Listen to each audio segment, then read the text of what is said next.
তারপর পড়লাম আমরা কি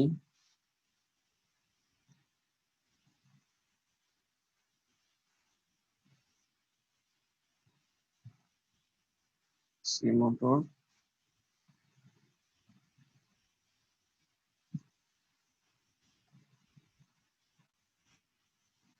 ব্রাশলেস ডিসি মোটর, তারপর hysteresis motor,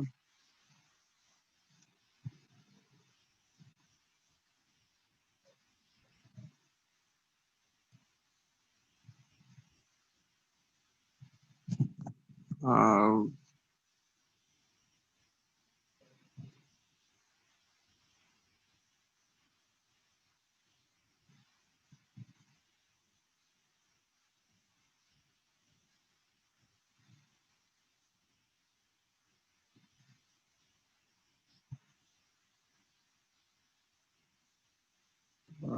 linear induction motor. আচ্ছা, আর কোন মোটর পড়ানো হয়েছে আমাদের?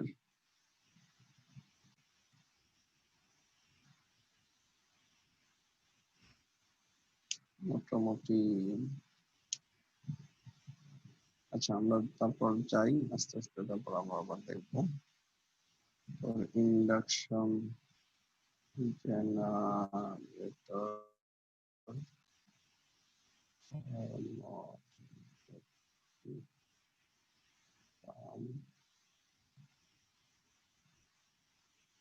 তারপর ছিল ফুয়েল সেল।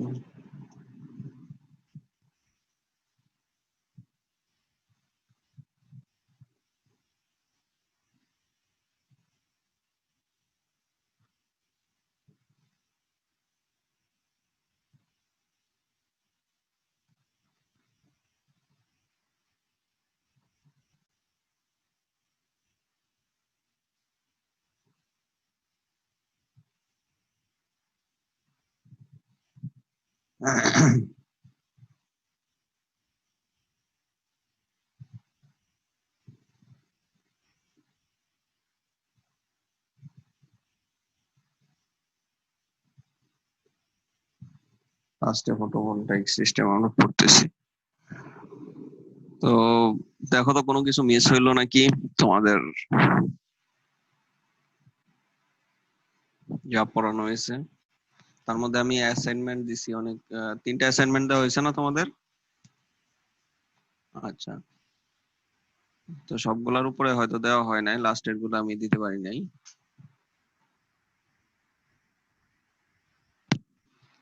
তো দেখো আর বলো।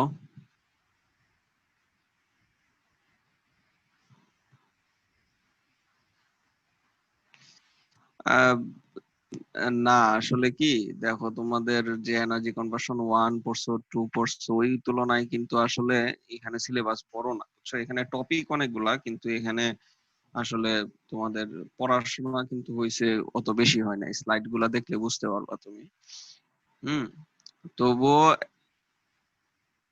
না, এখন অনলাইনে হয় কিনা এটা তো আমি আসলে বলতে পারতেছি না আর কি। তুমি আগে কিভাবে পরীক্ষা হবে ওইটার উপরে ডিপেন্ড করে তোমাদের আসলে ইয়া হবে আর কি। এখন আহ, এমনও হইতে পারে ওপেন বুক এক্সাম হচ্ছে। এখন ওপেন বুক এক্সাম হইলে তো কোশ্চেন তো আর ডিরেক্ট দেওয়া যাবে না।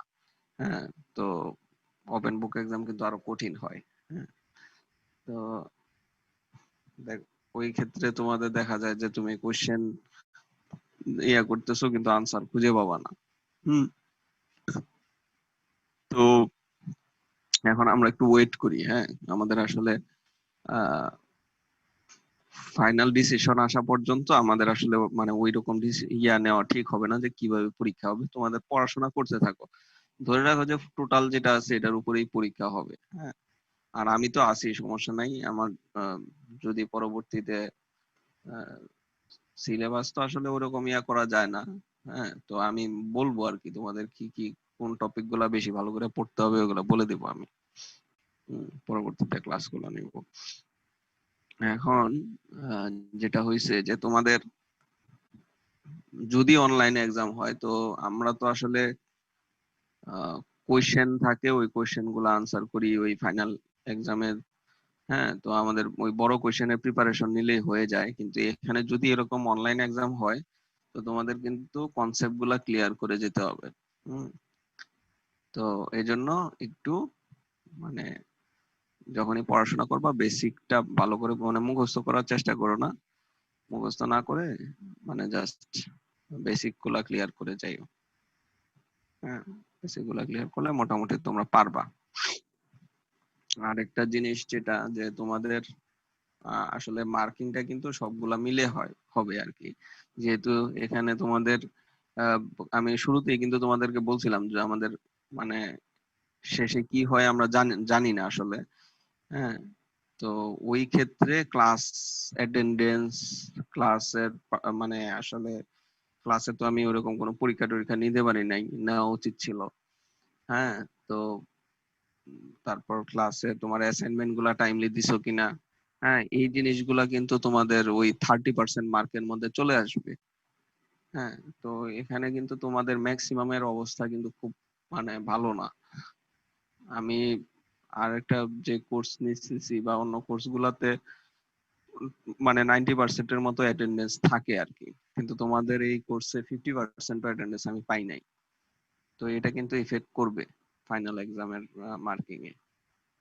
হ্যাঁ, তো যেটা হয় যে তোমাদের ক্লাস টেস্ট ছিল, ক্লাস টেস্টের মধ্যে তোমরা একটা আহ, ভালো একটা মার্ক ছিল, অ্যাসাইনমেন্ট ছিল, ক্লাস পারফরমেন্স ছিল, এখন সবগুলা কিন্তু এখন তোমাদের ওই অ্যাসাইনমেন্টের মধ্যে চলে আসে। এখন অ্যাসাইনমেন্ট জাস্ট শুধু জমা দিলাম ওই অ্যাসাইনমেন্ট না, অ্যাসাইনমেন্ট তুমি টাইমলি দিছো কিনা, কারণ অ্যাসাইনমেন্ট তো সবার জন্য একই ছিল। হ্যাঁ, এবং তোমার ক্লাসগুলা করছো কিনা, ক্লাসের আমার সবগুলা রেকর্ড আছে, তো আমি দেখছি যে তোমাদের ম্যাক্সিমামের পার্টিসিপেন্ট মানে খুবই মানে লো অ্যাটেন্ডেন্স। তো এইভাবে তো আসলে তোমাদের মানে ওইখানে মার্ক কিন্তু তোমরা বেশি পাবা না। হ্যাঁ, তো যারা ক্লাস করছো তারা হয়তো পাবা, কিন্তু ক্লাস অনেকেই করে নাই। হ্যাঁ, তো এখানে কিন্তু আমি মার্ক দিতে পারবো না। হুম। পিএল এর বন্ধ ধরো আমাদের মানে আমাদের কাছে যে ইনস্ট্রাকশন আছে যে এই সপ্তাহের মধ্যে সকল ক্লাস শেষ করে দিতে হবে আর কি। হুম। তো আগে যেটা ডিসিশন ছিল যে আমাদের মানে ঈদের পরে হলো তোমাদের ল্যাব ক্লাস হবে, প্লাস কোনো রিভাইজ ক্লাস থাকলে ওইটা হবে, হয়ে তারপরে পিএল এর বন্ধ হয়ে মনে হয় সেপ্টেম্বরের 20 তারিখ থেকে মনে হয় পরীক্ষা হওয়ার কথা ছিল, মানে আগে যেই আমাদের কাছে শিডিউল দেওয়া ছিল। তো এখন সেপ্টেম্বরের 20 তারিখ থেকে যদি হয়তো তোমরা তো ওই দেখা যাবে আগামী আহ, এই সপ্তাহে যদি ক্লাস শেষ হয়ে যায় তাহলে তো পরবর্তীতে আহ, যতটুকু সময় ওটা তো তোমাদের পিএল এর মধ্যেই চলে যাচ্ছে। হ্যাঁ, কারণ এখন তো আর ল্যাব নাই বা ল্যাবের কোনো এইগুলা হচ্ছে না। তো এটা আসলে ওয়েট করো। হ্যাঁ, কারণ এখানে হয়েছে কি যে আসলে পরীক্ষা চাইলেই নিতে চাইলেই এখন ওটা হলো ইউজিসির অ্যাপ্রুভালের উপরে আসলে ডিপেন্ড করে আর কি। হুম, এটা কিভাবে দিচ্ছে ওটা যদি পায় তাহলে হয়তো তোমাদেরকে ইনস্ট্রাকশন ওইভাবে দেওয়া হবে। তো তোমরা মেন্টাল প্রিপারেশন রাখো যে দুই ক্ষেত্রে আর কি, আমাদের অনলাইন এক্সাম হইতেও পারে, আবার যদি এমন হয় যে পরীক্ষা হচ্ছে না, পরবর্তী সেমিস্টারে ক্লাস শুরু হয়ে যাবে, যখন আবার স্টার্ট হবে তখন গিয়ে পরীক্ষা হবে, ওইটাও হইতে পারে, বুঝছো? দুইটাই কেস হইতে পারে। হ্যাঁ, এমন হইতে পারে যে আমাদের যে মেসেজ আসলো একটা স্যার যে আগে মানে 1 মাসের মধ্যে পরীক্ষা হবে, সব গার্জিয়ানের কাছে মেসেজ গেছে একটা। পরীক্ষা হবে ওটা আসলে কি, ওটা আমাদের মানে ইউজিসির কাছে প্রথমে হলো অ্যাপ্রুভালের জন্য অ্যাপ্লিকেশন করতে হয় আর কি। তো অ্যাপ্লিকেশনটা এইভাবেই করবে যে অনলাইনে তারা এক্সাম নিতে চায় আর কি, এভাবে করে যে, এবং এক্সামটা কিভাবে হবে ওইভাবে একটা তারা নীতিমালা করে ওটা ইউজিসির কাছে পাঠাবে আর কি। প্রথমে আমাদের ইউজিসি যে পারমিশন দিছিল ওইখানে আমরা জাস্ট ছিলাম আর কি, পরীক্ষা নিব না শুধু ক্লাস নিব এরকম নেওয়া ছিল আর কি। তো এখন যদি আমরা পরীক্ষা নিতে চাই আবার অ্যাপ্রুভাল নিতে হবে। তো ওই অ্যাপ্রুভালটা মানে আমাদের ইন্টেনশন হলো অনলাইনে এক্সাম নিব, ওটার জন্য আমরা অ্যাপ্রুভালের জন্য পাঠাইছি আর কি অ্যাপ্লিকেশন। তো এটা যদি অ্যাপ্রুভ হয় তাহলে আমরা ধরো আমরা এক্সাম নিতে পারবো আর কি। আর যদি অ্যাপ্রুভ না হয়, যে যদি বলে যে না আপনারা এক্সাম নিতে পারবেন না এইভাবে, তাহলে কিন্তু আমাদের পরবর্তী সেমিস্টারে চলে যেতে হবে। বুঝতে পারছো? তো আমাদেরকে আসলে বিসি স্যার এইভাবেই বলছে যে দুইটাই হইতে পারে। স্যার তো যদি পরবর্তী সেমিস্টার যেটা বলছেন সেটা চলে যাওয়া হয় তাহলে স্যার এই ফার্স্ট মানে এই 4-1 সেমিস্টারটার ইভালুয়েশনটা কিভাবে হবে? ওটা যখন তোমাদের পরীক্ষা মানে ভার্সিটি খুলবে তখন পরীক্ষা হবে, সাথে সাথেই পরীক্ষা নেওয়া হবে। পরীক্ষা নিয়ে তারপর ওই যে ল্যাব গুলা হয়তো পরবর্তী সেমিস্টারে এক্সট্রা হিসাবে তোমাদের করবা, করে ওইটা ফাইনাল রেজাল্ট হয়ে যাবে। ওটা সমস্যা নাই, ওটা অ্যাসেসমেন্ট করা যাবে। কিন্তু তোমাদের ধরো ম্যাক্সিমাম মানে যেটা এটা হলো যে যদি অ্যাপ্রুভাল না পায় আর কি, আমার মনে হয় অ্যাপ্রুভাল পাওয়া যাবে, কারণ অনেক প্রাইভেট ইউনিভার্সিটি তোমার এইভাবে পরীক্ষা নিছে আর কি, অনলাইন এক্সাম নিছে। আমাদের রেফার্ড এক্সাম গুলো অনলাইনে হয়েছে। তো যদি এটা হয় তাহলে ধরো 1 মাসের মধ্যেই আমাদের পরীক্ষা হয়ে যাবে আর কি। ওই যে আমি যেটা বললাম যে মিড অফ সেপ্টেম্বর, হ্যাঁ ফার্স্ট উইক না হয়তো মিড অফ সেপ্টেম্বর আমাদের হয়তো ফাইনাল এক্সাম হবে। তো ফাইনাল এক্সাম হইলে, তো আমি তো বললাম ওই যে ওই অনলাইন একটা এক্সাম হবে, একটা মডিউল দেওয়া থাকবে, ওখানে তোমাদের একটা টাইম লিমিট দেওয়া থাকবে, হয়তো 1 ঘন্টা 2 ঘন্টা এরকম একটা টাইমের মধ্যে তোমাদের এটা সাবমিট করতে হবে। সাথে সাথে কিন্তু তোমাদের ভাইভাও হবে। পার্সন টু, যেটা আসলে আমরা ল্যাবে নিতাম, তো এখানে আসলে ভাইভাও একটা নেওয়া হবে, ওই জুম মিটিং এর মতো পার্সন টু পার্সন ইয়ে করে ভাইভাও নেওয়া হবে। হ্যাঁ, তো মেন্টাল প্রিপারেশন রাখো আর কি, যে পরীক্ষা হয়তো তোমাদের এইভাবে হবে আর কি, এক ইয়াতে অনলাইনে। ঠিক আছে, তো আমরা টপিক যেগুলা পড়াইছি এই টপিক গুলার মধ্যেই পরীক্ষা হবে। এবং আজকে আমি জাস্ট লাস্টের টপিকটা মানে ফটোভোল্টাইক সিস্টেম, তো আমি গত ক্লাসে, আচ্ছা ওটার কি স্লাইড দিছিলাম তোমাদেরকে পিভি সিস্টেমের? স্যার স্লাইড, আচ্ছা স্লাইডটা আমি আজকে দিয়ে দিব। হ্যাঁ, স্লাইড দেওয়া হয় নাই। তো আমি যেটা তোমাদেরকে গত ক্লাসে কিছু ম্যাথ দেখানো হয়েছিল, তারপরে হলো তোমাদের শ্যাডো ইফেক্ট, এগুলো সম্পর্কে আমরা পড়াশোনা, ওটা একটা বই থেকে আমি বলছি, একটা বই, ওই বইটাও আমি দিয়ে দিব। ওটা চ্যাপ্টার 8টা আসলে আমাদের ফলো করতে হবে। তো আজকে আমরা দেখবো জাস্ট একটা ছোট একটা টপিক, হ্যাঁ, সেটা হলো যে ম্যাক্সিমাম পাওয়ার পয়েন্ট ট্র্যাকিং। আমরা যখন এই ফটোভোল্টাইক সিস্টেম যখন আমরা দেখছিলাম, এই যে এখানে যখন তোমরা ব্লক ডায়াগ্রাম দেখছিলা, তখন এখানে কি থাকে, সোলার প্যানেলের পলে একটা ডিসি টু ডিসি কনভার্টার থাকে। হ্যাঁ, this DC to DC converter actually helps to track the maximum power point. Okay, আমার এখানে যে ভোল্টেজ জেনারেট হয় ওই ভোল্টেজেই আমার যে ম্যাক্সিমাম পাওয়ার প্রডিউস হবে ওইরকম আসলে না। তো আমাদের এই ভোল্টেজটাকে চেঞ্জ করার জন্য আমাদের এখানে যে ভোল্টেজটা জেনারেট হয় ওপেন সার্কিট ভোল্টেজ, এই ওপেন সার্কিট ভোল্টেজটা থেকে আমাদের ভোল্টেজটা আপ হইতে পারে অথবা ডাউন হইতে পারে, যে কোনো হইতে পারে। তো ওইটার জন্য আমরা একটা DC to DC converter use করি, যেটা আসলে আমাদের ম্যাক্সিমাম পাওয়ার পয়েন্টে নিয়ে যায়। এটা আমার সোলার সেলের এফিসিয়েন্সি বাড়ানোর জন্য এটা আমাদের ইউজ করা হয়। তো ডিসি টু ডিসি কনভার্টার মানে আমরা বলি যে বাক কনভার্টার আর বুস্ট কনভার্টার। তোমরা পাওয়ার ইলেকট্রনিক্সে হয়তো এখন পড়ে ফেলছো, পড়ছো না?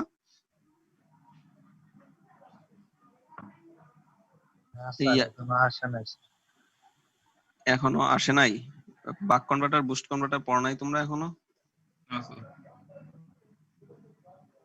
আচ্ছা, যাই হোক, তো আমরা এটা হলো যে আমরা যে ট্রান্সফরমার আছে, ধরো ট্রান্সফরমার তো আসলে এসি তে কাজ করে। হ্যাঁ, এসি যে কোনো ভোল্টেজ যদি আমরা চেঞ্জ করতে যাই, স্টেপ আপ ট্রান্সফরমার ইউজ করি অথবা স্টেপ ডাউন ট্রান্সফরমার ইউজ করি।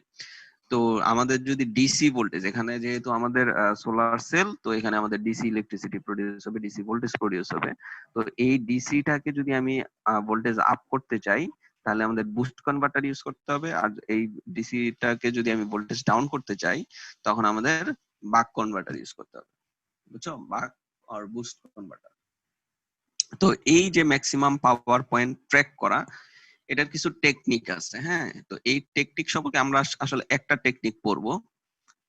হ্যাঁ, এখানে 3টা টেকনিক আছে, ইনক্রিমেন্টাল কন্ডাক্টেন্স বেসড, আর একটা হলো পারটার্ব এন্ড অবজার্ভ, এটা আমরা পড়বো। আরেকটা আছে হলো এমপিবিটি কন্ট্রোলার বেসড লিনিয়ারাইজড আইভি ক্যারেক্টারিস্টিক্স। তো এই 3টার মধ্যে আসলে যে 2 নাম্বারটা, এটাই আমাদের ম্যাক্সিমাম আমরা ইউজ করি, পারটার্ব এন্ড অবজার্ভ। এটাকে হিল ক্লাইম্বিং টেকনিক বলা হয়, হিল ক্লাইম্বিং টেকনিক। তো এটা আমরা আসি, এটা কিভাবে হয়। হ্যাঁ, তো এটা ধরো আমাদের এই যে লাস্টের যে কার্ভটা, এটা হলো আমাদের পিভি কার্ভ, পাওয়ার ভার্সেস ভোল্টেজ কার্ভ সোলার সেলের। তো দেখো এখানে যে কোনো একটা ভোল্টেজে আমি ম্যাক্সিমাম পাওয়ার পাই। হ্যাঁ, এবং এই ভোল্টেজের যদি কম হয় তখনও আমাদের পাওয়ার কম, আবার এই ভোল্টেজের যদি বেশি হয় তখনও আমাদের পাওয়ারটা কম। হ্যাঁ, তো একটা নির্দিষ্ট পরিমাণ ভোল্টেজে আমরা এই ম্যাক্সিমাম পাওয়ার পাই। তো ম্যাক্সিমাম পাওয়ার ভোল্টেজে আমরা জানি যে ডিপি মানে ডিফারেন্সিয়েট, এটা DP by DV is equal to 0। আমরা জানি না, যখন ওই ইফিসিয়েন্সি আমরা বলি যে ইফিসিয়েন্সি ম্যাক্সিমাম হবে কখন, যখন তার ডিফারেন্সিয়েশন ফার্স্ট অর্ডার ডিফারেন্সিয়েশন 0 হবে, ফার্স্ট অর্ডার ডেরিভেটিভ 0 হবে, তখনই আমাদের ইফিসিয়েন্সি ম্যাক্সিমাম হবে। তো একইভাবে পাওয়ার ম্যাক্সিমাম হবে কখন, যখন এটার এই যে first order DP by DV মানে হলো এটা যেহেতু ভোল্টেজটা ভেরিয়েশন করবো, তাহলে নিচে থাকবে ভোল্টেজ আর পাওয়ারটা হলো আমাদের টার্গেট। তো ডিপি বাই ডিভি যখন 0 হবে তখনই আমাদের এটা ম্যাক্সিমাম পাওয়ার পয়েন্টে অপারেট করবে। হ্যাঁ, তো আমরা বলছিলাম যে সোলার সেলের যে ভোল্টেজ প্রডিউস হয় ওই ভোল্টেজটাই যে তার মানে ম্যাক্সিমাম ভোল্টেজটাই যে তার ম্যাক্সিমাম পাওয়ার প্রডিউস করবে, ওইটা আসলে হয় না। আইভি ক্যারেক্টারিস্টিক্স দিয়ে আমরা দেখাইছিলাম যে যে কোনো একটা নির্দিষ্ট পরিমাণ ভোল্টেজে আমাদের কি হয়, ম্যাক্সিমাম পাওয়ার প্রডিউস হয়।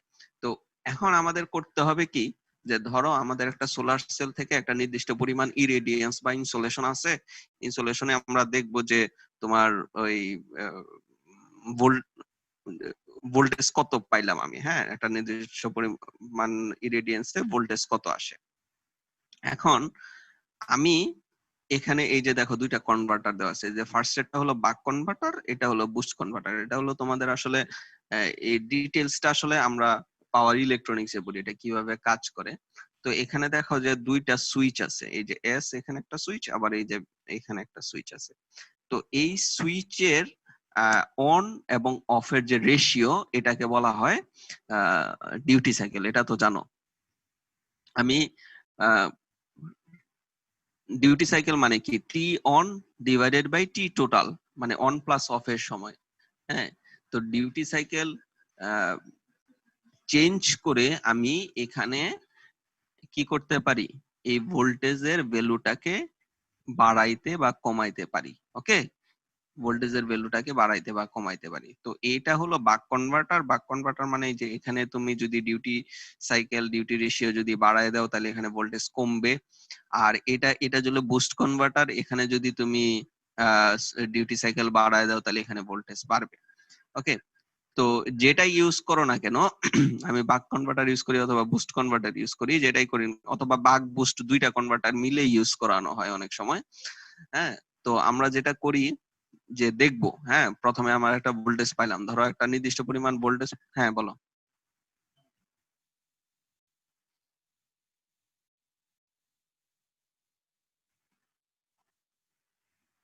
না, ভোল্টেজ আপ করার জন্য বুস্ট কনভার্টার ইউজ করা হয়। হ্যাঁ, বুস্ট কনভার্টার। আবার ভোল্টেজ ইয়ে করার জন্য বাক কনভার্টার ইউজ করতে হয়। এখন তুমি যে কোনো একটাই করতে পারো, সমস্যা নাই। কারণ আমি একটা নির্দিষ্ট পরিমাণ ভোল্টেজ যদি আসে আমার এখানে, হ্যাঁ, তখন আমি যদি এখানে সুইচিং রেশিওটাকে যদি কমায় দিই, তখন এখানে ভোল্টেজ কম প্রডিউস হবে। আসলে এটা কি, যে বাড়ানো বা কমানো না, এটা আসলে আমাদের ভোল্টেজটাকে চেঞ্জ করতে হবে, বুঝছো? চেঞ্জ করা আমাদের আমাদের আসলে এই যে এই সুইচিং রেশিও যেটা, হ্যাঁ, ডিউটি রেশিও যেটা, এটাকে চেঞ্জ করেই আমি ভোল্টেজটাকে চেঞ্জ করতে পারি। নরমালি যেটা হয়, বাক বুস্ট কনভার্টার দুইটা ইউজ করানো হয়। হ্যাঁ, তো যেটা ইউজ করানো হোক না কেন, আমাদের টার্গেট হলো এই যে ভোল্টেজটাকে, এটাকে যেন আমি ভেরি করতে পারি। এখন দেখো যে আমি যদি ভোল্টেজটাকে ধরো এই যে এই পয়েন্টে, হ্যাঁ, লেফট সাইডে আমাদের আছে, আমি এখানে আমি ভোল্টেজটা পাইলাম, এই যে আমাদের আউটপুট ভোল্টেজ আসলো এখানে। এখন আমি কি করব, ভোল্টেজটাকে চেঞ্জ করব। চেঞ্জ করব মানে কি, বাড়াইয়ে দিব। হ্যাঁ, ভোল্টেজটাকে বাড়াইতে হলে আমরা কি করব, এই যে ধরো যদি আমরা ধরো বুস্ট কনভার্টার ইউজ করি, তাহলে এখানে সুইচিং রেশিওটাকে বাড়ায় দিব। ঠিক আছে, সুইচিং রেশিওটাকে বাড়াই দিব বা ডিউটি সাইকেলটাকে বাড়াই দিব। ডিউটি মানে অন সময়, বেশি সময় অন রাখবো, কম সময় অফ রাখবো। তখন কি হবে, এখানে যে ভোল্টেজ, আউটপুট ভোল্টেজটা আছে এটা বেড়ে যাবে। এখন আউটপুট ভোল্টেজ যদি বেড়ে যায়, তাহলে আমরা দেখবো যে পাওয়ার কি হয়েছে। আমি আবার আউটপুট পাওয়ারটা দেখবো, পাওয়ার আগে কি পাওয়ার ছিল, এখন কি পাওয়ার পাইলাম। যদি পাওয়ারটা বাড়ে, দ্যাট মিনস আমার এই যে DP by DV is greater than zero, মানে ভোল্টেজ চেঞ্জ করছি, ভোল্টেজ বাড়াই দিছি, আউটপুট পাওয়ারও বেড়ে গেছে, তাহলে আমার কি এটা এই রিজিয়নে আছে, ঠিক আছে। এখন আমার কি করতে হবে, তাহলে আমার ভোল্টেজ আরো বাড়াইতে হবে। বুঝতে পারতেছো কি বলতেছি? আমি যদি এখানে যদি থাকি, তাহলে আমি এখানে থাকলাম, এখানে ভোল্টেজ একটা শুরুতে ছিল, এখানে একটা পাওয়ার ছিল, তারপর আমি আবার কি করলাম, ভোল্টেজ বাড়ায় দিলাম, তাহলে পাওয়ার বেড়ে গেল। তাহলে আমি বুঝতে পারতেছি যে এই কার্ভের বাম সাইডে আমার কি আছে, এই পয়েন্ট আসছে, তাহলে আমার কি করতে হবে, ভোল্টেজ আরো বাড়াইতে হবে। আচ্ছা ঠিক আছে, তাহলে আমি আরো ভোল্টেজ বাড়াই দিলাম। ভোল্টেজ এখন বাড়াবো কিভাবে, এই যে ডিউটি সাইকেল আমার চেঞ্জ করতে হবে, ডিউটি রেশিওটাকে আমার চেঞ্জ করতে হবে। এই যে আমার ডিউটি রেশিওটাকে আরো বাড়ায় দিব, দেখবো যে ভোল্টেজ আরো, পাওয়ার আরো বাড়ে। হ্যাঁ, এখানে গেল। যতক্ষণ পর্যন্ত এই পাওয়ারটা বাড়তে থাকবে, ভোল্টেজ বাড়াইতে থাকবো, পাওয়ার যত বাড়তে থাকবে, তত দেখবা এই ডিফারেন্সটা কমতে থাকবে। এক সময় আসবে যে আমি ভোল্টেজ বাড়াচ্ছি কিন্তু পাওয়ারের কোনো চেঞ্জ হচ্ছে না। হ্যাঁ, ওই পজিশনটাই হলো আমার ম্যাক্সিমাম পাওয়ার পয়েন্ট। হ্যাঁ, আমি ভোল্টেজ বাড়াচ্ছি কিন্তু পাওয়ারের কোনো চেঞ্জ হচ্ছে না। This is the maximum power point. হ্যাঁ, তো এখানে যখন আসবো, আমি এখানে আসবো যখন, তখন আমার এইটাই হলো আমার টার্গেট ডিউটি সাইকেল। ওকে, এখন শুরুতে আমি বলছিলাম যে এটা এই পজিশনে ছিল। এখন তোমার হইতে পারে, আমি জানি না আসলে ভোল্টেজ কত জেনারেট হবে, তোমার ভোল্টেজটা এখানেও থাকতে পারে। এখন এটা বুঝবো কিভাবে যে এখানে আছে না এখানে আছে। এখন যদি তুমি দেখো যে ভোল্টেজটা এখানে আছে, তখন ভোল্টেজ যদি বাড়াও, দেখবা যে পাওয়ার কমে গেছে।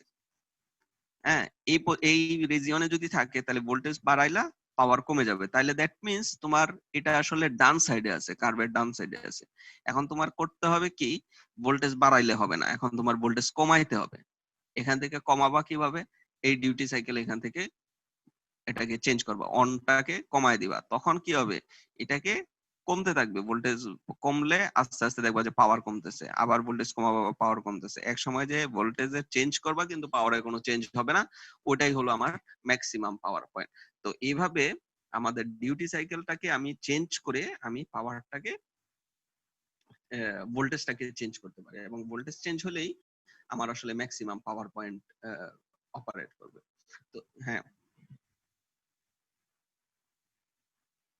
হুম, হ্যাঁ, বলো, আবার বুঝি নাই আমি, বলুন। হ্যাঁ, এটা আসলে কি, ওই যে তোমরা থাইরিস্টর পড়ছো না, জি স্যার। থাইরিস্টরের মতো এখানে হয়েছে কি, থাইরিস্টরে কি আমরা সুইচ কন্ট্রোল করতে পারি না, কন্ট্রোল সুইচ অন অন করতে পারি না, গেটে পালস দেই তখন এটা অন হয়।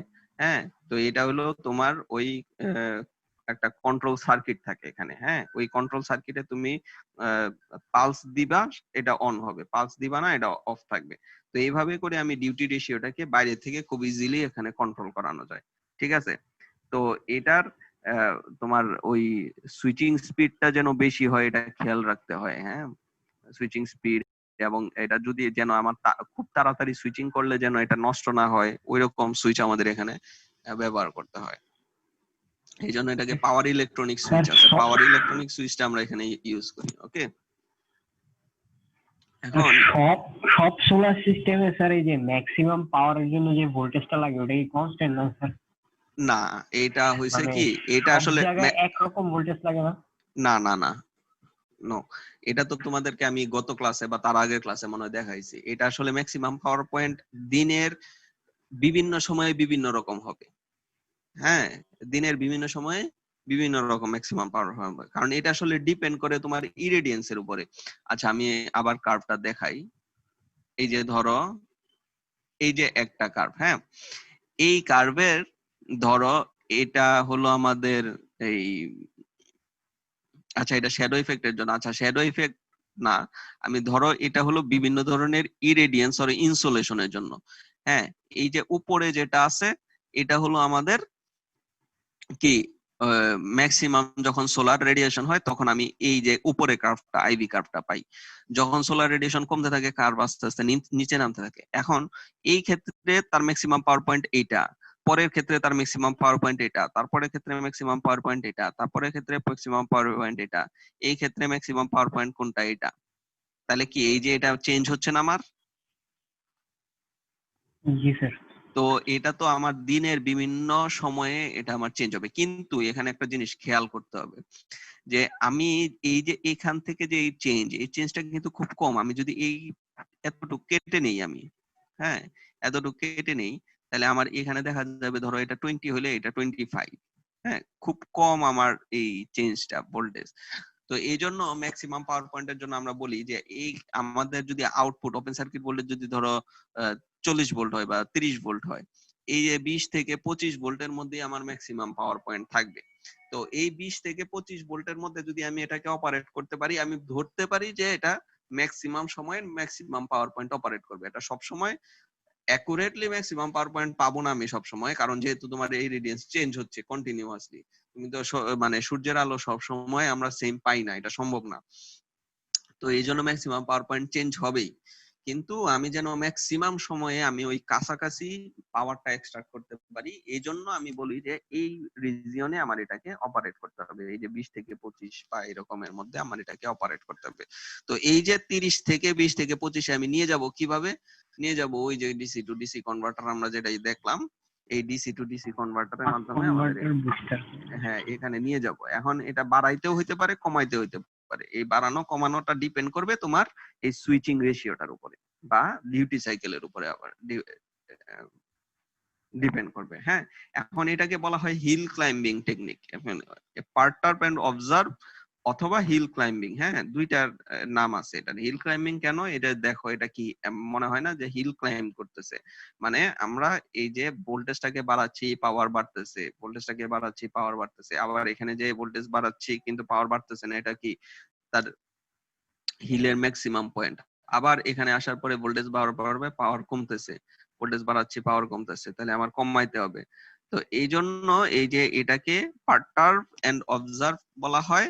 হ্যাঁ, মানে চেঞ্জ করো এবং এটাকে তুমি অবজার্ভ করো, এবং অথবা হিল ক্লাইম্বিং। হ্যাঁ, হিল ক্লাইম্বিং বলা হয় যে তোমার এটাকে পাওয়ারটা যেন ক্লাইম করতেছে। হ্যাঁ, ভোল্টেজটাকে বাড়াচ্ছি, পাওয়ারটা বাড়তেছে অথবা পাওয়ারটা কমতেছে।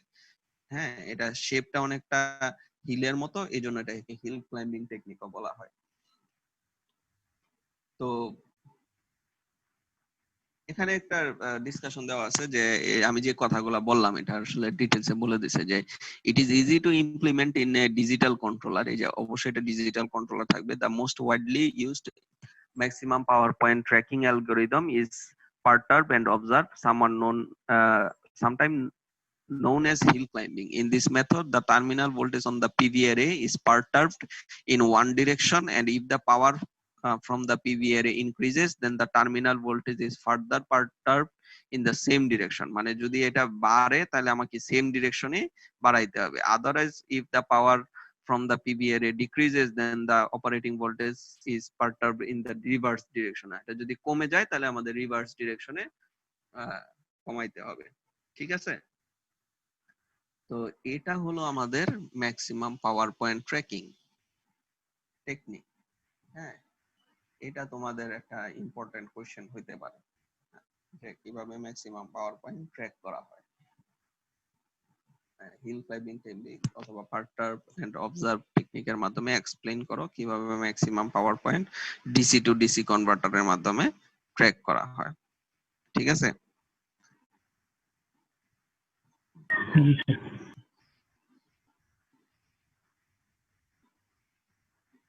আচ্ছা, তো আমাদের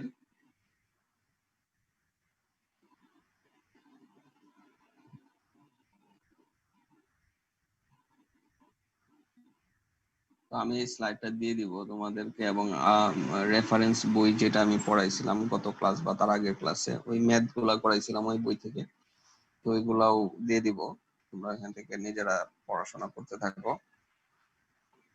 তো ফটোভোল্টাইক সিস্টেম আমাদের মোটামুটি এখানেই শেষ। আর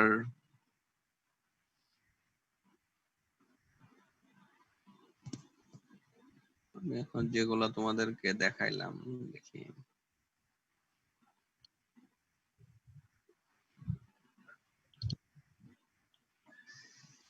তো এই ছিল আমাদের টোটাল টপিক গুলা। হ্যাঁ, তো এগুলা নিয়ে পড়াশোনা করতে থাকো। স্যার একটা আর কথা ছিল স্যার। হ্যাঁ বলো। স্যার আমাদের তো স্যার কোর্স গুলা মানে শুরুই হয়েছে স্যার সবার অনলাইনে স্যার।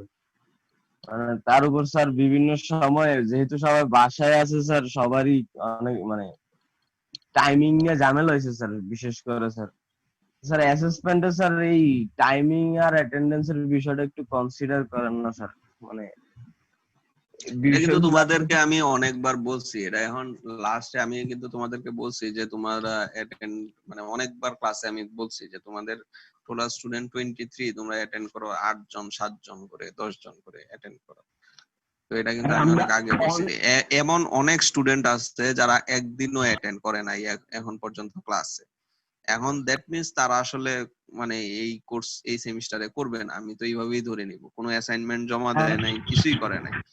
আর আমরা অনেকে স্যার কুমিল্লা ছিলাম স্যার, সবাই বাড়িতে চলে গেছিলাম অনেকে। এখন বাড়িতে আইসা স্যার সবাই, জি স্যার, এখন আইসা সবাই স্যার ওই যে ভিডিও যেগুলো আছে ওগুলো থেকে স্যার একবারে মানে খাবার না, রিওয়াইন্ড করতেছে স্যার। তোমাদের বাড়িতে থাকার জন্যই তো আমরা অনলাইন ক্লাস নিচ্ছি কুমিল্লাতে। না স্যার, ওই মানে স্যার এটা গ্রামের বাড়িতে স্যার। গ্রামের বাড়িতে স্যার।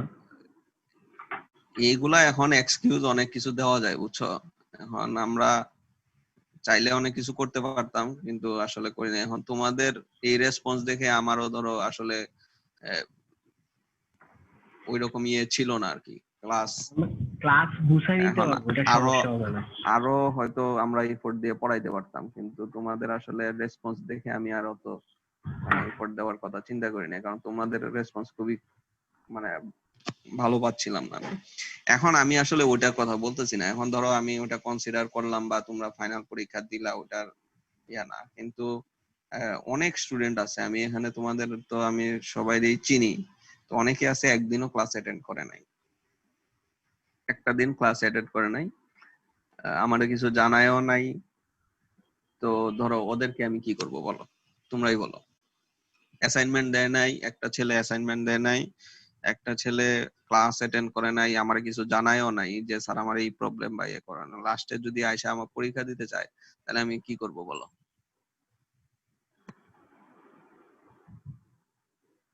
তোমরাই বলো, ডিসিশন দাও।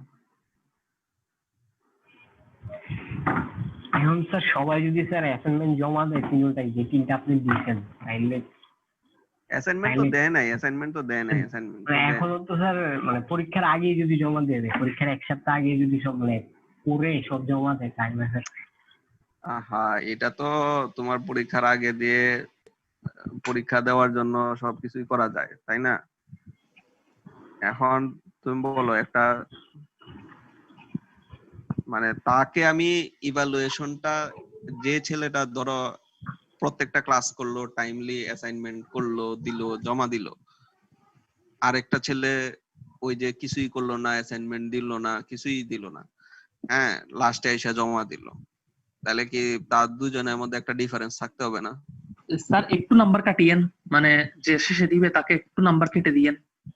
হ্যাঁ, একটু নাম্বার কাটবো তো, এটাই তো আমি বলতেছি যে একটা তো ডিফারেন্স থাকতে হবে। এখন সবাইরে যদি আমি সমানভাবে ইভালুয়েট করি, তাহলে যে ছেলেটা তোমার ক্লাস করলো সে তো পরে আর ক্লাস করবে না, কিন্তু করবে যে স্যাররা এমনি নাম্বার দেয়, মানে তাই স্যার না? অল্প একটু কি স্যার? তো আমি এটাই আসলে বলতে চাইলাম। তো তোমাদের যে এখন ওই যে আজকে দেখো 13, মানে আমাকে বাদ দিয়ে 12 জন আছে। তোমাদের স্টুডেন্ট হলো কতজন? 23 জন, 22 জন, 23 জন, মানে এরকম আর কি। তো অনেকে আছে, আমি আসলে জানি না, যে অনেক সময় আছে যে অনলাইনের মধ্যে সেমিস্টারে রেজিস্ট্রেশন করে না। যেমন আমাকে একটা ছেলে বলছিল, ওই যে জান্নাতুল নাইম শান্ত মনে হয়, ও আমাকে একদিন বলছিল যে ও ক্লাস করবে না এই সেমিস্টারে। হ্যাঁ, এই অনলাইনে ক্লাস সেমিস্টার করবে না, পরের সেমিস্টারে কন্টিনিউ করবে না। ইটস ওকে, অনেকের সমস্যা থাকতেই পারে, মানে অনলাইনে হয়তো সে এই সেমিস্টার কন্টিনিউ করতে পারতেছে না, পরের সেমিস্টার সে 4-1 আবার করবে, এটা তো সমস্যা নাই। তো এরকম একজনই জানাইছে আমারে, এই জান্নাতুল নাইম শান্ত, যে ওই জানাইছে। আর আর তো কেউ আমাকে জানায় না যে স্যার আমি এই সেমিস্টার করতেছি না। তাহলে কি আমি ধরে নিব তারা করতেছে সেমিস্টার, তাই তো? জি স্যার। কিন্তু করতেছে, করে আমাকে কোনো কিছু রেসপন্স নাই, জমা দিচ্ছে না। তো এইভাবে করলে কেমনে হবে? এই যে তোমাদের আমি আর অ্যাসাইনমেন্ট দেই নাই কেন? অ্যাসাইনমেন্ট দেই নাই কারণ বাকি 3টা অ্যাসাইনমেন্টে আমি এখনো পাই নাই। তো তোমাদের দিয়ে তো কোনো লাভ হইতেছে না, এখনো 3টা অ্যাসাইনমেন্ট আমি সবার কাছ থেকে পাই নাই। তো এই হলো তোমাদের অবস্থা, বুঝছো? তোমরা খুব কেয়ারলেস ভাবে এই মানে ক্লাস করছো, কোনো গুরুত্ব দাও নাই আর কি।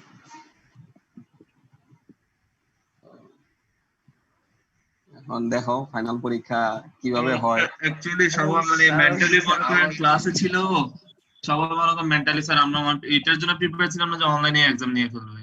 কারণ হচ্ছে স্যার ওই আমি কিন্তু শোনো, আমি কিন্তু শুধু স্যার এআইবি দেখলাম। না না শোনো, জি স্যার আমি বলেন না স্যার, আপনি বলেন। আমি যখন তোমাদেরকে ক্লাস নেওয়া শুরু করি, আমি কিন্তু শুরুতেই তোমাদেরকে বলছিলাম আমরা আসলে জানি না ফাইনালি কি হবে। এজন্য তোমরা যে জি স্যার। আমি একদম শুরু থেকে বলছিলাম যে অ্যাসাইনমেন্ট গুলা তোমরা ভালো করে দাও, যে অ্যাসাইনমেন্ট দিয়েই আমি কিন্তু অ্যাসেসমেন্ট করে দিব। আমি বলি নাই তোমাদেরকে?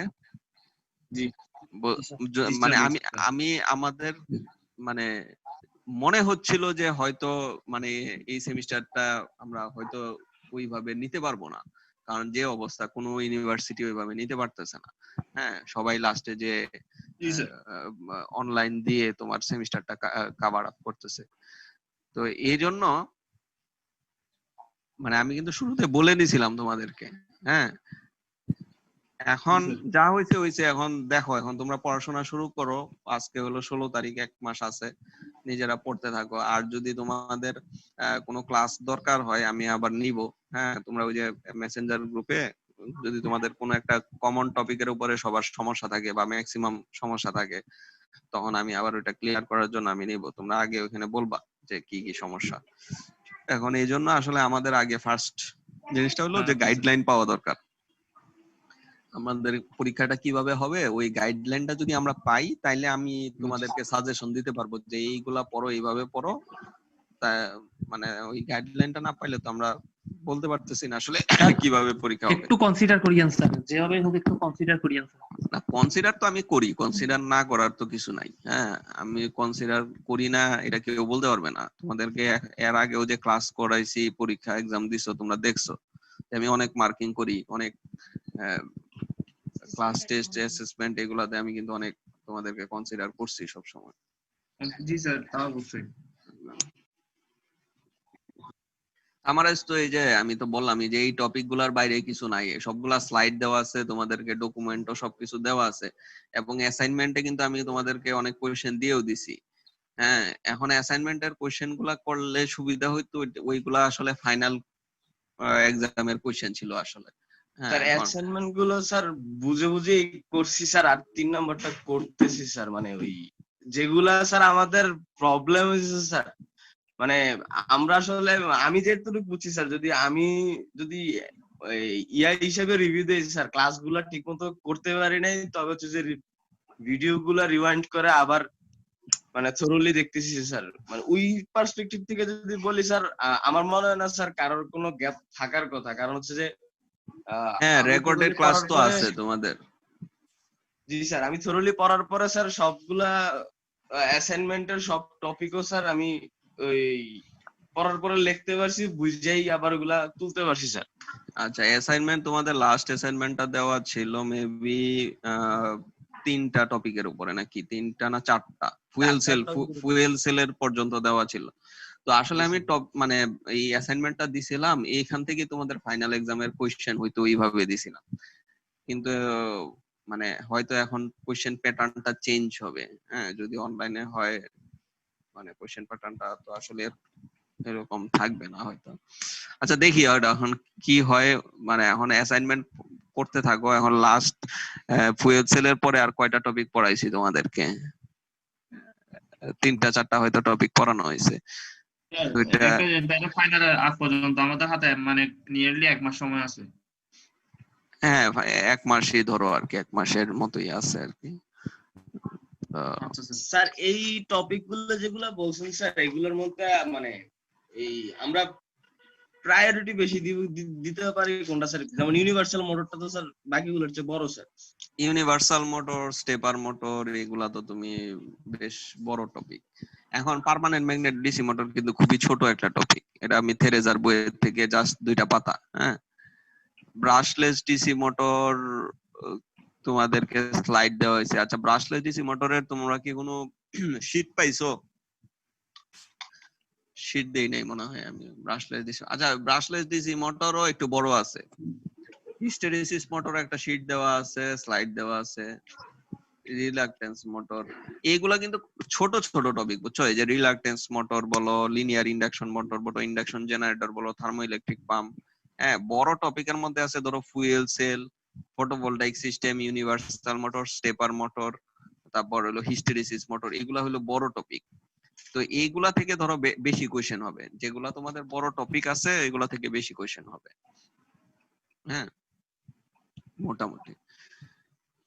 স্যার স্যার আমাদের সিস্টেমটা এমন করলে হয় না স্যার, মানে পরীক্ষা প্রায় ওই 3 ঘন্টার মতনই প্রশ্ন করেন স্যার, মানে না, আসলে এখন ওই ওটা আসলে কি, এটা সবার জন্য ইউনিফর্ম একটা হবে। এখন আমরা রেফার্ড ব্যাকলগ পরীক্ষা একভাবে নিছি, বুঝছো? তো রেফার্ড ব্যাকলগ পরীক্ষা আমি নিছিলাম হলো যে 10টা কোয়েশ্চেন দিছিলাম, শর্ট কোয়েশ্চেন আর কি। তো এটাতে এক একটাতে 4 মার্ক করে 40 মার্ক। আর হলো তোমার অ্যাসাইনমেন্ট ছিল 15 মার্ক, 15 না 20 মনে হয়, আর 10 ছিল হয়তো ভাইবা। তো এই হলো 70। হ্যাঁ, আর 30 তো তাদের আগেই ছিল। তো এইভাবে 70 মার্কের আমরা এইভাবে ডিস্ট্রিবিউশন করে করছিলাম আর কি। তো এটাতে যেটা হয়েছে যে তোমাদের তো ওই অ্যাসেসমেন্টের 30, হ্যাঁ, এই 30 তো নাই, এই 30 তো এখান থেকেই যাবে। তো এখন অ্যাসাইনমেন্ট বা ভাইবা এগুলা ফাইনাল এক্সামের সাথে যাবে না অ্যাসেসমেন্টে যাবে, এগুলো আসলে গাইডলাইন আমাদের দরকার। ওই গাইডলাইনটা না হলে হইতেছে না। আর যেটা ছিল যে রেফার্ড এক্সাম, ব্যাকলগ এক্সাম, এটা আসলে রেসপেক্টিভ টিচার এক একজন এক এক ভাবে নিছিল আর কি। হ্যাঁ, আমি ধরো শুধু শর্ট কোশ্চেন দিছিলাম মেশিনের জন্য, অন্যান্য অনেক টিচার হয়তো মাল্টিপল চয়েস কোশ্চেন দিছে, এগুলা দিছে। তো স্যার আমরা মানে বড় ভাইদের কাছ থেকে মোটামুটি একটা হালকা পাতলা রিভিউ পাইছি স্যার। হ্যাঁ, তো ওইটা যেভাবে নিছে ফাইনাল এক্সাম ওইভাবে নাও হইতে পারে, কারণ ফাইনাল এক্সাম তোমাদের একটা মানে প্রপার ইয়েতে থাকবে আর কি। কারণ ওইটা আসলে ছিল কি, ওটা মানে ভিসি স্যারের ওটাই ইনস্ট্রাকশন ছিল স্যার। খুব তাড়াতাড়ি ওদের 4 টু রেফার্ড এক্সাম ব্যাকলগ দিতে হবে, কারণ ওদের মানে ইয়ে আর কি, মানে সময় চলে যাচ্ছে, এরকম একটা সমস্যা হয়ে গেছিল। তো স্যার মানে আমাদের আসলে মেইন কনসার্নটা যেদিকে স্যার, তাদের আসলে কিছু কিছু মানে আমরা স্পেসিফিক্যালি জানি না স্যার কাদের কাদের এক্সামে তারা সমস্যা মনে করছিল। দেখা গেছে স্যার ওই ওই সিস্টেম গুলো যেন মানে ফলো না করলে হয়তো স্যার সবার জন্য বেটার হতে পারে আর কি স্যার। কি সমস্যা ফেস করছিল? স্যার সমস্যা ফেস করছে বলতে হচ্ছে যে স্যার ওই যে একদম কন্টিনিউয়াসলি কানেক্টেড থাকাটা স্যার, যেমন ওইটা তো স্যার কেউ গ্যারান্টি দিতে পারে না স্যার। কন্টিনিউয়াসলি কারেন্টেড। এখন ওই যে বললাম যে আসলে ওপেন বুক এক্সাম হলে এগুলা সমস্যা না। ধরো আমি ওপেন বুক এক্সাম দিলাম, যে তোমার একদিন সময় দিয়ে দিলাম, জি একদিন স্যার আমি সময়। ওইটাই বলছিলাম স্যার, আপনার 300 নম্বরের ওই কোশ্চেনটাই করেন স্যার, 210 নম্বরের স্যার, স্যার ওইটাই হ্যাঁ, দিয়ে দেন স্যার, মানে কিন্তু এরকম। ওটা করলে ওটা সবাই পারবে, ওটা সবাই পারবে কিনা ওটার কিন্তু কোনো গ্যারান্টি নাই, বুঝছো? আহ, আচ্ছা, একটু 1 মিনিট হোল্ড করো, আমি একটু ধরে আসি। হ্যাঁ, ফোন আসছে আমার। হ্যাঁ।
জি স্যার। স্যার আচ্ছা যাই, তোমাদের এখন যেটা হয়েছে যে প্রিপারেশন নিতে থাকো আর কি। হ্যাঁ, গাইডলাইন আসলে আমরা পরবর্তীতে আবার ক্লাস টাস নিবো আর কি, যে কিভাবে এক্সাম হবে, কি অবস্থা আর কি। সবার জন্য একই হবে আর কি, আমাদের ত্রিপলির যারা পরীক্ষা নিচ্ছে সবাই একই ভাবে পরীক্ষা নিবে, এটা আলাদা হবে না হয়তো। এই এক্সামের মডিউল গুলো স্যার সেট করে কি এখন মানে কোন স্যারটার হাতে আছে নাকি স্যার, এটা অ্যাডমিনিস্ট্রেশনের কিভাবে পরীক্ষা হবে, বুঝি নাই, কি করবে? বললা? এই যে এক্সামের যে মডিউল গুলো সেট করে, যে কত নম্বরের পরীক্ষা হবে, কি হবে, কিভাবে নিবে, মানে এগুলা তো হ্যাঁ, ডিপার্টমেন্ট থেকে যায়। এগুলা হলো যে আমাদের কাছ থেকেই যাওয়ার পরে ওটা ফাইনালি ইয়াতে করানো হয় আর কি। তো এটা মানে ফুল ডিসিশন এখনো হয় নাই আর কি, ওটা সাজেশন যাচ্ছে, কারণ এটা তো অনেক ডিপার্টমেন্ট আছে, ট্রিপল সিএসসি, সিভিল ইঞ্জিনিয়ারিং, সবার জন্য একটা ইউনিফর্ম একটা কিছু হইতে হবে আর কি। তো এই তো এটা নিয়ে তোমাদের দেখা যাক কি হয়। ওটা নিয়ে তোমরা পরীক্ষা নিয়ে বেশি চিন্তা করো না, আগে পড়াশোনা করতে থাকো। হ্যাঁ, ওটা কিভাবে হবে, কত মার্কের পরীক্ষা হবে, এটা সবার জন্য সেম হবে, এটা নিয়ে তোমাদের কনফিউশনে কিছু নাই, ঠিক আছে? আগে পড়াশোনা করো, সিলেবাসটা ঠিক করো আগে। জি স্যার, আমরা পড়তেছি স্যার, ইনশাল্লাহ আমরা সব বুঝাইতেছি স্যার। মোটামুটি যতটুকু ভাবে চেষ্টা করা যায় স্যার করতেছি স্যার। এখন সবাই তো স্যার সবার যার যার বাসায় স্যার, এখন একসাথে থাকলে হয়তো স্যার আমাদের ওই প্রপার গ্রুপ স্টাডি হইতো স্যার, যেটা এখন গ্রুপ সবার স্টাডি দরকার তো ছিল স্যার। এখন হবে না ওইভাবে। তো এই প্রবলেম থাকলে ধরো আমাকে বলবা, আমরা ক্লাস নেবো, আর একটা সমস্যা নেই। অথবা তোমরা নিজেরা মিটিং ক্রিয়েট করতে পারো। অনলাইন মিটিং তো করাই যায়। ঠিক আছে, তাহলে আমি আজকে এখানে শেষ করি। হ্যাঁ, জি স্যার। জি স্যার। ঠিক আছে।